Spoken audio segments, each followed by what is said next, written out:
The perimeters of two similar triangles ABC and PQR are respectively 36 cm and 24 cm.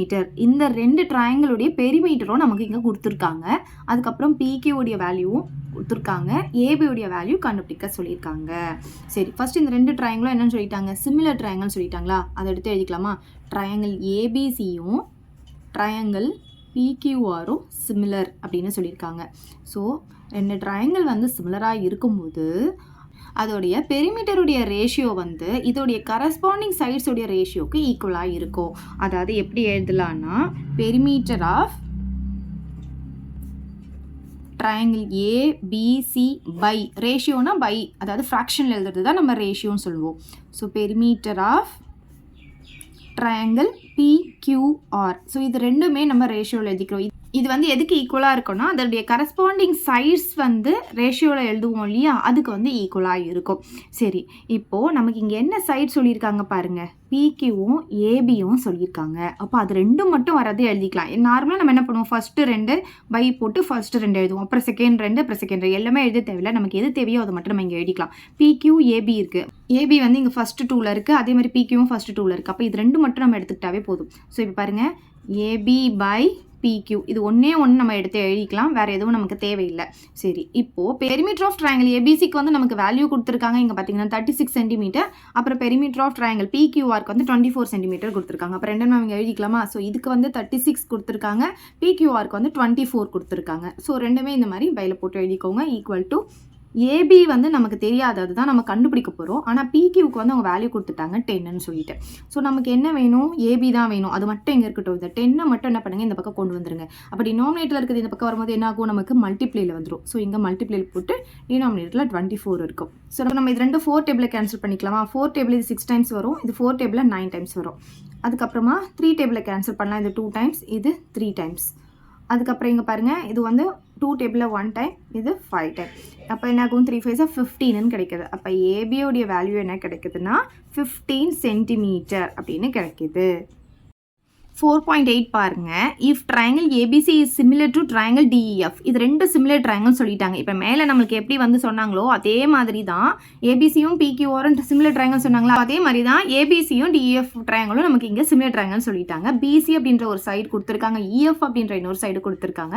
And area of triangle ABC வந்து நமக்கு கொடுத்துருக்காங்க. அதாவது ரெண்டு side கொடுத்துருக்காங்க. இந்த ட்ரையாங்கிள் ஒரு சைடோ இந்த ட்ரையாங்கிள் ஒரு சைடோ நமக்கு கொடுத்துட்டாங்க. அப்புறம் வந்து ஏபிசி ட்ரையாங்கிளுக்கு ஏரியா கொடுத்துருக்காங்க. the area of DEF இதோடைய ஏரியா வந்து கண்டுபிடிக்க சொல்லியிருக்காங்க. ஃபர்ஸ்ட் வந்து நமக்கு சிமிலர் ட்ரையாங்கிள் சொன்னாங்க இல்லையா, அந்த ரெண்டு ட்ரையாங்கிளும் நம்ம எடுத்து எழுதிக்கலாம். Triangle ABC is similar to triangle DEF. இப்போது நமக்கு இங்கே ஏரியா சொல்லியிருக்கிறதுனால நம்ம என்ன எழுத போகிறோம்னா, area of triangle ABC by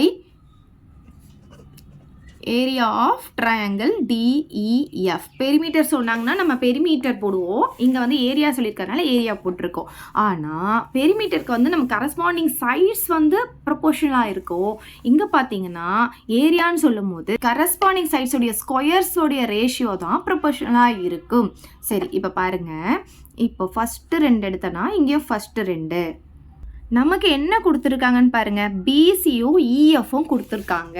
so PC அப்படின்னு பார்த்தீங்கன்னா செகண்ட் 2ல் இருக்குது, அதே மாதிரி இஎஃப்பும் இங்கே செகண்டில் இருக்குது. அப்போ பிசியும் இஎஃப்ஓ மட்டும் நம்ம எடுத்துக்கலாம். ஏரியான்னு சொல்லும் போது மறக்காமல் இங்கே ஸ்கொயர் போட்டுருங்க. பெரிமீட்டராக இருந்தால் நம்ம ஸ்கொயர் போட தேவையில்ல, ஆனால் ஏரியாவுக்கு கண்டிப்பாக ஸ்கொயர் போடணும், மறக்காமல் போட்டுருங்க. அதுக்கப்புறம் நமக்கு என்ன கொடுத்துருக்காங்க, ஏரியா ஆஃப் ட்ரையாங்கிள் ஏபிசி வந்து 54ன்னு கொடுத்துருக்காங்க. ஸோ இதுக்கு பதிலாக நம்ம 54 போட்டுக்கலாம். இந்த ஏரியா ஆஃப் ட்ரையாங்கிள் டிஇஎஃப் தான் நம்ம கண்டுபிடிக்க போகிறோம். இதுதான் கண்டுபிடிக்க சொல்லியிருக்காங்க. பிசி வந்து நமக்கு கொடுத்துட்டாங்க 3 சென்டிமீட்டர் சொல்லிட்டு, ஆனால் இங்கே ஸ்கொயர் இருக்கிறதுனால கண்டிப்பாக நீங்கள் ஸ்கொயர் போடணும், மறக்காமல் இங்கே ஸ்கொயர் போட்டுக்கோங்க. அதுக்கப்புறம் இஎஃப் வந்து 4 சென்டிமீட்டர் கொடுத்துருக்காங்க. அப்போ இதுக்கு நம்ம 4 ஸ்கொயர் போட்டுக்கலாம். So 54 by area of triangle DEF equal to 3 ஸ்கொயர்னா 9ன்னு கிடைக்கும், 4 ஸ்கொயர்னா 16ன்னு கிடைக்கும். நமக்கு என்ன வேணும், ஏரியா ஆஃப் ட்ரையாங்கிள் டிஇஎஃப் தான், அது டினாமினேட்டரில் இருக்குது. அதனால் நம்ம என்ன பண்ணலாம்னா இங்கே எடுத்துகிட்டு போயிடலாம். அப்போ அது என்ன ஆகும், நியூமரேட்டருக்கு போயிடும். ஸோ இங்கே இருக்கிறது மொத்தமே அப்படியே இந்த பக்கம் கொண்டு வந்துடலாம். ஸோ இது வந்து நான் இந்த பக்கம் எடுத்துகிட்டு போகிறேன். இங்கே பாருங்கள், ஏரியா ஆஃப் ட்ரையாங்கிள் டிஇஎஃப் நான் இங்கே எழுதிட்டேன். அப்போ தான் இது வந்து நியூமரேட்டருக்கு போயிடும். ஆனால் இந்த பக்கம் நமக்கு எதுவுமே இருக்கக்கூடாது. அப்போ தான் வந்து நமக்கு இதோடைய வேல்யூ கிடைக்கும். ஸோ இங்கே இருக்கிற 54 ஃபர்ஸ்ட் அப்படியே போட்டுக்கோங்க. இன்டூ போட்டுட்டு இது அப்படியே ரெசிப்ரோக்கல் இந்த பக்கம் கொண்டு வந்துருங்க. ஏன்னா டினாமினேட்டரில் இருக்கிறது நியூமரேட்டரில் போயிடும், நியூமரேட்டரில் இருக்கிறது டினாமினேட்டரில் வந்துடும். அவ்வளோதான், ரெசிப்ரோக்கலை இந்த பக்கம் எழுதிக்கோங்க. 9 டைப்பில் இது 1 டைம், இது 6 டைம்ஸ் நம்ம கேன்சல் பண்ணிக்கலாம். இப்போ இது ரெண்டும் மல்டிப்ளை பண்ணிக்கலாமா? 6 6 are 36, பேலன்ஸ் 3, 1 6 are 6, அப்புறம் 9 ஆகிடும். அப்போ எவ்வளோ கிடைக்குதுன்னா ஏரியா ஆஃப் ட்ரையாங்கிள். ஸோ இது ஏரியா அப்படின்றதுனால நம்ம இங்கே சென்டிமீட்டர் ஸ்கொயர் போடணும். So area of triangle DEF நம்ம கண்டுபிடிச்சாச்சு. 2 poles of height a meters and b meters are p meters apart அப்படின்னு சொல்லியிருக்காங்க. 2 போல்ஸ் இருக்குது, அதோடைய ஹைட் வந்து ஒரு போலுடைய ஹைட் a மீட்டரும் இன்னொரு போலுடைய ஹைட் வந்து b மீட்டர் சொல்லியிருக்காங்க. அது ரெண்டும் பார்த்தீங்கன்னா p மீட்டர் அப்படின்ற டிஸ்டன்ஸில் இருக்குது அப்படின்னு சொல்லியிருக்காங்க. பாருங்கள், ஃபஸ்ட்டு ஒரு கிரவுண்ட் லெவல் எடுத்துக்கலாம். இதில் வந்து ஒரு போலும் இங்கே ஒரு போலும் நான் எடுத்துக்கிறேன். இது பார்த்திங்கன்னா a மீட்டரில் இருக்குது, இது b மீட்டர் அப்படின்ற ஹைட்டில் இருக்குது. இது ரெண்டுத்துக்குமான டிஸ்டன்ஸ் பார்த்திங்கன்னா p மீட்டர் அப்படின்னு சொல்லியிருக்காங்க. Prove that the height of the point of intersection of the lines joining the top of each of the pole to the foot of the opposite pole is given by AB by A plus B meters அப்படின்னு சொல்லியிருக்காங்க. அதாவது இங்கே பாருங்கள், இந்த டாப்லேருந்து ஆப்போசிட்டில் இருக்க போலோடைய bottom இருக்கு இல்லையா, ஃபுட்டு, அதை வந்து நான் ஜாயின் பண்ணிக்கணும். அதே மாதிரி இந்த டாப்லேருந்து ஆப்போசிட்டில் இருக்கிற போலோடைய ஃபுட்டை வந்து ஜாயின் பண்ணிக்கணுமா. இந்த பாயிண்ட் ஆஃப் இன்டர்செக்ஷன் இருக்கு இல்லையா, இது ரெண்டும் மீட் பண்ணுற இடம் இன்டர்செக்ஷன் சொல்லுவோம். இங்கேருந்து இதோடைய ஹைட் இருக்குது பார்த்தீங்களா, இந்த ஹைட்டு தான் இந்த வேல்யூன்னு சொல்லி நம்ம ப்ரூவ் பண்ணோம். AB by A plus B மீட்டர்னு ப்ரூவ் பண்ணணும். அப்படின்னா என்ன அர்த்தம்? இந்த ஏவையும் பியும் மல்டிப்ளை பண்ணி டிவைடட் பை ரெண்டுத்தையும் ஆட் பண்ணுறது தான் நம்ம இந்த ஹெச்சோடைய வேல்யூ அப்படின்னு நம்ம ப்ரூவ் பண்ண போகிறோம். ஸோ நம்ம என்ன பண்ணலான்னா, ஃபஸ்ட்டு இங்கேருந்து இது வரைக்கும் இருக்கிறத எக்ஸ்ன்னு எடுத்துக்கலாம், இங்கேருந்து இது வரைக்கும் இருக்கிறத ஒய் அப்படின்னு எடுத்துக்கலாம். இதுக்கெலாம் நேம் கொடுத்துக்கலாம், A B C D E F. சரி, இப்போ என்ன பண்ண போகிறோன்னா, ஃபஸ்ட்டு இந்த ட்ரையாங்கிள் பாருங்கள். இது எப்போவுமே இந்த கிரவுண்ட்லேருந்து வெர்டிக்கலாக ஏதாச்சும் இருந்தாவே நம்ம என்னென்னு சொல்லுவோம், ரைட் ஆங்கிள்னு சொல்லுவோம். அதே மாதிரி கிரவுண்ட்லேருந்து இது வெர்டிக்கலாக இருக்கா, இதுவும் நமக்கு என்னவாக இருக்கும், ரைட் ஆங்கிளாக இருக்கும். ஃபர்ஸ்ட்டு இந்த ரைட் ஆங்கிள் ட்ரையாங்கிள் எடுத்துக்கோங்க. ஏபிஎஃப் அப்படின்ற ரைட் ஆங்கிள் ட்ரையாங்கிள் எடுத்துக்கலாம். இதில் பார்த்தீங்கன்னா இதுக்குள்ளே ஒரு குட்டி ரைட் ஆங்கிள் ட்ரையாங்கிள் இருக்குது, சிடிஎஃப் அப்படின்ற right angle triangle. So first இந்த பெரிய ரைட் ஆங்கிள் ட்ரையாங்கிள் அதுக்குள்ளே இருக்கிற சிடிஎஃப் அப்படின்ற ரைட் ஆங்கிள் எடுத்து ஒரு ஈக்குவேஷனை கண்டுபிடிப்போம். ரெண்டு சிமிலர் சொல்லிவிட்டு ஒரு ஈக்குவேஷனை கண்டுபிடிச்சிப்போம். அதுக்கப்புறமா இங்கே பாருங்கள், இந்த பெரிய ட்ரையாங்கிள் எடுத்துக்கலாம், அதுக்குள்ளே இருக்கிற இந்த குட்டி ட்ரையாங்கிள் எடுத்துக்கலாம். இது ரெண்டும் சிமிலர் ட்ரையாங்கிள் சொல்லும் போது இன்னொரு ஈக்குவேஷன் கிடைக்கும். அந்த ரெண்டு ஈக்குவேஷனையும் ஆட் பண்ணும் போது நமக்கு ஹெச்சோடைய வேல்யூ கிடைச்சிடும். ஓகே, ஸோ நமக்கு ரெண்டு ஈக்குவேஷன்லையும் நம்ம என்ன கண்டுபிடிக்க போகிறோம், ஒரு ஈக்குவேஷனில் எக்ஸோடைய வேல்யூவும் இன்னொரு ஈக்குவேஷனில் ஒய்டைய வேல்யூவும் கண்டுபிடிப்போம். அது ரெண்டுத்தையும் ஆட் பண்ணும்போது நமக்கு இந்த ஹெச்சோடைய வேல்யூ கிடைக்கும். அவ்வளோதான். ஃபர்ஸ்ட்டு ஏபிஎஃப் அப்படின்ற ட்ரையாங்கிளும் சிடிஎஃப் அப்படின்ற ட்ரையாங்கிளும் எடுத்துக்கலாம். இன் triangle APF and triangle CTF பாருங்கள், ஆர்டராக எடுத்துக்கோங்க. நமக்கு பியில் வந்து 90 டிகிரி இருக்குது. அதே மாதிரி இங்கே பார்த்தீங்கன்னா இதுவும் நமக்கு எப்படி இருக்கும்னு பார்த்தீங்கன்னா 90 டிகிரியாக தான் இருக்கும். ஹைட் அப்படின்னு சொல்லும் போது இதுவும் நமக்கு 90 டிகிரியாக தான் இருக்கும்.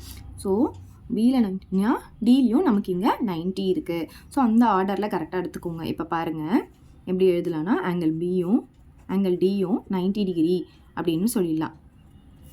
காமன் அப்படின்னு பார்த்தீங்கன்னா இந்த எஃப் வந்து காமனாக இருக்குது. ரெண்டு ட்ரையாங்கிள்லையுமே நமக்கு எஃப் வந்து காமனாக இருக்குது. So angle F equal to angle F, இங்கே என்ன எழுதிக்கலாம், காமன். அதனால் இந்த ரெண்டு ட்ரையாங்கிளும் சிமிலர் ட்ரையாங்கிள் அப்படின்னு சொல்லிடலாம். Triangle APF similar to triangle CTF, இங்கே என்ன எழுதிக்கலாம், பை ஏஏ சிமிலாரிட்டி. ரெண்டு ட்ரையாங்கிள் சிமிலராக இருந்தால் அதோடைய கரஸ்பாண்டிங் சைட்ஸுடைய ரேஷியோ ஈக்குவலாக இருக்கும் இல்லையா. அப்போ எப்படி எழுதிக்கலாம், AB by CD equal to first ரெண்டு எழுதுனா இப்போ செகண்ட் ரெண்டு, பிஎஃப் ஈக்குவல் டு இங்கேயும் செகண்ட் ரெண்டு எழுதணும் டிஎஃப். இப்போ ஃபஸ்ட்டு லாஸ்ட்டு ஏஎஃப் எழுதுனா இங்கேயும் ஃபஸ்ட்டு லாஸ்ட்டு சிஎஃப் எழுதிக்கணும். ஓகே, இப்போ வேல்யூஸ் எல்லாம் நம்ம சப்ஸ்டிட்யூட் பண்ணிக்கலாம். ஏபி பார்த்திங்கன்னா நமக்கு ஏ இருக்குது, சிடி பார்த்திங்கன்னா ஹெச் இருக்குது, பிஎஃப் பார்த்திங்கன்னா இது ஃபுல்லாகவே பிஎஃப்னா எக்ஸும் ஒய்யும், ஸோ எக்ஸையும் ஒய்யும் ஆட் பண்ணி வரும், டிவைடட் பை டிஎஃப். டிஎஃப் பார்த்திங்கன்னா நமக்கு ஒய் இருக்குது. இப்போ ஏஎஃப் பார்த்தீங்கன்னா நமக்கு வேல்யூ தெரியாது, அதே மாதிரி சிஎஃப்க்கும் வேல்யூ தெரியாது, அதனால இதை ஒமிட் பண்ணிக்கலாம். இப்போ இதுலேருந்து நம்ம என்ன கண்டுபிடிச்சிக்கலாம்னா ஒய்யோடைய வேல்யூ கண்டுபிடிச்சிக்கலாம். நான் சொன்னால் எக்ஸோடைய வேல்யூ ஒய்யோடைய வேல்யூ கண்டுபிடிக்கணும். ஸோ இதுலேருந்து நம்ம ஒய்யோடைய வேல்யூ கண்டுபிடிக்க போகிறோம். ஸோ ஒய் நமக்கு வேணும், இது டினாமினேட்டரில் இருக்கிறதுனால இதை வந்து நம்ம இங்கே கொண்டு போயிடலாம். அப்போ இங்கே இருக்கிறத அப்படியே போட்டுட்டு இந்த சைடில் இருக்கிறத அப்படியே இந்த பக்கம் கொண்டு வரும்போது என்ன ஆகும்னா நமக்கு ரெசிப்ரோக்கலில் வந்துடும். ஓகேவா? ஸோ இதை அப்படியே வச்சுக்கோங்க, இதை மட்டும் ரெசிப்ரோக்கலில் கொண்டு வந்தாங்க. இதை வந்து ஈக்குவேஷன் 1 அப்படின்னு எடுத்துக்கலாம். இப்போ அதே மாதிரி இப்போ இந்த 2 ட்ரையாங்கிள் எடுக்க போகிறோம். ஒன்று பார்த்தீங்கன்னா EFB அப்படின்ற triangle, in triangle EFB and triangle. So அதே ஆர்டரில் தான் இப்போ எடுக்கணும். இங்கே பாருங்கள் CDB அப்படின்ற ட்ரையாங்கிள். ஏன்னா எஃப்ல நமக்கு 90 டிகிரி இருக்குன்னா இங்கே டியில் 90 டிகிரி இருக்குது. ஸோ நமக்கு அது அந்த ஆர்டர் கரெக்டாக வர மாதிரி எடுக்கணும். ஸோ CDB எடுத்துக்கலாம். இப்போ இதில் பார்த்தீங்கன்னா நமக்கு 90 டிகிரி எங்கெல்லாம் இருக்குது, எஃப்லேயும் டிலையும் இருக்குது. அதை எடுத்து எழுதிக்கலாம். எஃப்லேயும் டிலையும் நமக்கு 90 டிகிரி இருக்குது. செகண்ட் பார்த்தீங்கன்னா காமனாக இருக்கிறது அப்படின்னு பார்த்தீங்கன்னா இந்த பி அப்படின்ற ஆங்கிள் வந்து 2 ட்ரையாங்கிளுக்கும் நமக்கு காமனாக இருக்குது. So angle B equal to angle B, இங்கே வந்து என்ன எழுதிக்கலாம், காமன் அப்படின்னு எழுதிக்கலாம். அதனால இந்த 2 ட்ரையாங்கிளும் நம்ம சிமிலர் ட்ரையாங்கிள்னு சொல்லிடலாம். Triangle EFB similar to triangle CDB. இங்கே என்ன எழுதலாம், by AA similarity.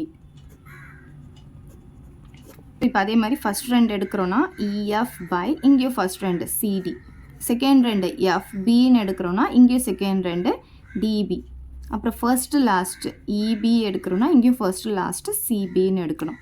ஓகே, இப்போ வேல்யூஸ் பார்க்கலாமா.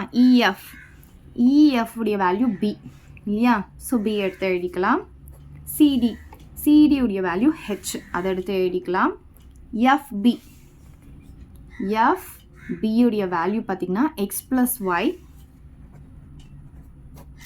DB பார்த்திங்கன்னா X. இது ரெண்டுத்துக்கும் நமக்கு வேல்யூ இருக்காது பாருங்கள், EBக்கும் வேல்யூ இருக்காது அண்டு சிபிக்கும் வேல்யூ இருக்காது, அதனால் இதை ஒமிட் பண்ணிக்கலாம். சரி, இப்போ பாருங்கள் நம்ம இதுலேருந்து என்ன கண்டுபிடிக்க போகிறோம், எக்ஸ் கண்டுபிடிக்க போகிறோம். முன்னாடி வந்து ஒய் கண்டுபிடிச்சோம் இல்லையா, இப்போ எக்ஸ் கண்டுபிடிக்க போகிறோம். அதனால் எக்ஸை இந்த பக்கம் கொண்டு போயிடுங்க, இது அப்படியே ரெசிப்ரோக்கலாக இந்த பக்கம் கொண்டு வந்துருங்க. ஸோ எக்ஸ் ஈக்குவல் டு இங்கே இருக்கிற X + Y அப்படியே இருக்கட்டும். இது இந்த பக்கம் வரும்போது என்ன ஆகும், நமக்கு ரெசிப்ரோக்கலாக H/B அப்படின்ட்டு வந்துடும். ஓகே, இது ஈக்குவேஷன் 2 அப்படின்னு எடுத்துக்கோங்க. இப்போ என்ன பண்ணலான்னா இந்த ஈக்குவேஷன் 1ஐயும் ஈக்குவேஷன் 2ஐயும் நம்ம ஆட் பண்ணிக்கலாம். ஸோ 1 2 implies, ஸோ LHSல நமக்கு இங்கே என்ன இருக்குது, y இருக்குது. இங்கே LHSல என்ன இருக்குது, x இருக்குது. அப்போ இதை எப்படி எழுதிக்கலாம்னா y + xன்னு எழுதிக்கலாம். ஈக்குவல் டு அதே மாதிரி RHSல இருக்கிறது நம்ம ஆட் பண்ண போகிறோம். x + y × H/A, x + y × H/A. அதே மாதிரி இங்கே RHSல என்ன இருக்கோ அதை எடுத்து எழுதிக்கலாம், x + y × H/B. சரி, இப்போ இது ஆர்டராக எழுதிக்கலாமா, X + Yன்ட்டு. ஸோ இது 2 டேர்மில் இருந்தும் நம்ம என்ன காமனாக எடுக்க முடியும், X + Y × H இங்கேயும் இருக்குது, X + Y × H இங்கேயும் இருக்குது. அப்போ X + Y × H நம்ம காமனாக வெளியெடுத்துட்டோம்னா இங்கே என்ன இருக்கும், மேலே வந்து 1 இருக்கிறதா அர்த்தம். ஸோ 1/A இருக்கும், ப்ளஸ் அதே மாதிரி இது எல்லாமே நம்ம வெளியெடுத்துட்டோம். இப்போ 1/B மட்டும் இருக்கும்.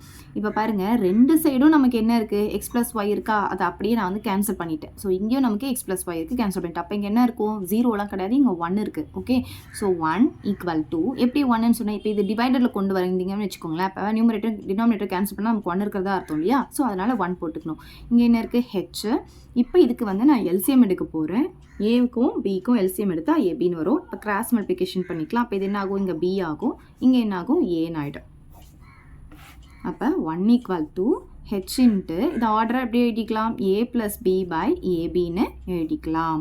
இப்போ நமக்கு H தான் வேணும், அதனால இந்த பக்கம் இருக்கிறது இந்த பக்கம் கொண்டு போகும்போது நமக்கு ரெசிப்ரோக்கல் ஆகிடும். அப்போ இது என்ன ஆகும், AB/A + Bன்னு கிடைக்கும். இந்த 1 கூட வந்து இது மல்டிப்ளை ஆகும்போது இது அப்படியே தான் நமக்கு கிடைக்கும். இதுதான் நம்ம ப்ரூவ் பண்ண வேண்டியது, H = AB/A + Bன்னு சொல்லிட்டு. ஸோ இந்த இடத்துல மறைக்காமல் மீட்டர்ஸ்னு எழுதிக்கோங்க. அவ்வளோதான் இந்த சம்.